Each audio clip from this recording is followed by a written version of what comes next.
seorang sahabat, antum mengerti permintaan apa yang dia minta kepada Rabbnya? Dia meminta supaya nanti kalau dia terbunuh di jalan Allah, tidak ada orang musyrik yang mampu menjamah tubuhnya. Dan tahukah antum, Asim bin Sabit merupakan seorang sahabat yang banyak diincar oleh orang-orang Quraisy musyrikun, karena sesungguhnya mereka dendam kepada Asim bin Sabit, karena banyak orang musyrikun yang terbunuh dengan pedangnya Asim bin Sabit. Sampai ada seorang wanita yang bersumpah, siapapun yang mampu membawa kepalanya Asim bin Sabit, maka akan dibayar dengan harga yang mahal untuk dijadikan batoknya menjadi tempat khamr untuk kemudian diminum dengan itu. Masya Allah. Asim bin Sabit akhirnya terbunuh di dalam peperangan. Ketika orang yang membunuh beliau tidak sadar itu adalah Asim bin Sabit, mereka tinggalkan.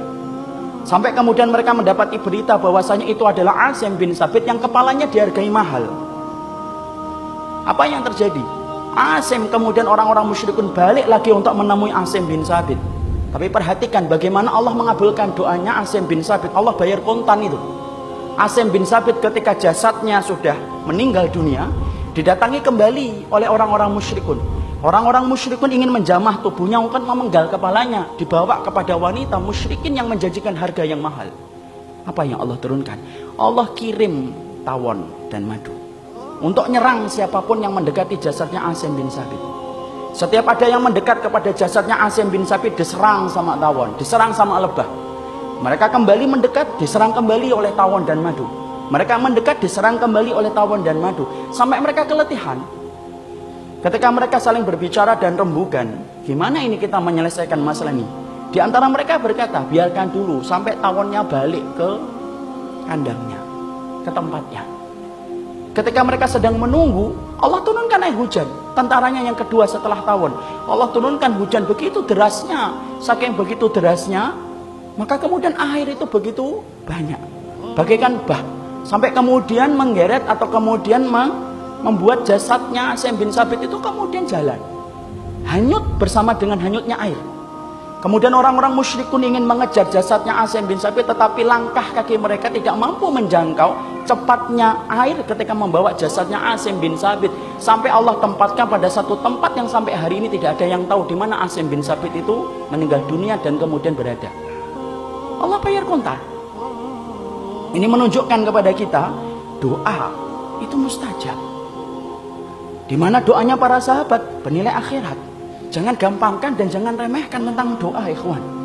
Karena ternyata banyak di antara kita yang tidak sadar, ketika kita mentok terhadap satu masalah, sering kita kemudian merasa kita tidak punya daya dan upaya lagi untuk merubah. Padahal kamu masih punya tempat untuk berdoa dan membuka pintu langit dengan doamu. Perhatikan Umar bin Khattab dalam riwayat Imam Malik. Ketika kemudian Umar bin Khattab itu berdoa, Allahumma rzuqni syahadatan fi sabilika wa wafatan fi biladi nabiyika. Umar bin Khattab itu berdoa, ya Allah, berikanlah aku ini mati syahid di jalanmu. Tetapi mati syahidnya di kota nabimu, kota Madinah. Maka ada seorang sahabat-sahabat, yaitu adalah Abdurrahman bin Auf, yang meragukan doanya Umar bin Khattab radhiyallahu anhu dan berkata, wahai Amirul Mukminin, kalau kamu meminta supaya mati syahid, ya jangan di kota Madinah. Kota Madinah lagi aman kok.